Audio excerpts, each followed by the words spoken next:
Sono soddisfatto per me perché è il riconoscimento anche della lealtà, dell'onestà con cui ho svolto il mio servizio, per i miei colleghi perché sono stati assolti anche loro con la formula piena e per l'immagine della prefettura. Dopo 6 anni si è chiuso con l'assoluzione il processo che ha visto coinvolto insieme ad altri l'ex prefetto di Venezia Domenico Cuttaia, accusato di falso in atto pubblico e rivelazione di segreto d'ufficio per irregolarità nella gestione del centro di accoglienza migranti di Cona nel periodo tra il 2015 e il 2017. Sono stati anni di disagio da questo punto di vista, di grave disagio, però adesso, come dire, tutto viene cancellato con una sentenza di assoluzione piena che mi ridà anche il senso della vita di relazione, perché io onestamente con questo peso che avevo addosso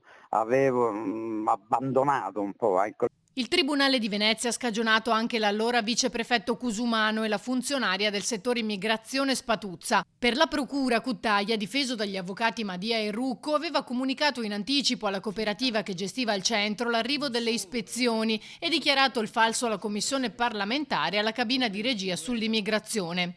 Riconosciuta invece la truffa ai danni dello Stato a carico di 3 ex responsabili della cooperativa padovana Edeco e incaricata della gestione del centro. Per loro pene da 1 a 2 anni e mezzo per aver utilizzato meno operatori rispetto al numero indicato nel bando di gara. Cuttaia, oggi in pensione, ricorda le difficoltà vissute in quel periodo. E sono stati anni pesantissimi perché noi ci trovavamo in gravissime difficoltà. Spesso noi venivamo avvertiti la sera prima, la tarda sera prima, che l'indomani sarebbero arrivati 200-300 persone. Quindi si rende conto della oggettiva difficoltà che avevamo a sistemare nel giro di poche ore, spesso notturne, di sistemare queste persone che avevano bisogno di un tetto, che avevano bisogno del cibo. Secondo l'ex prefetto, la situazione poteva essere gestita diversamente.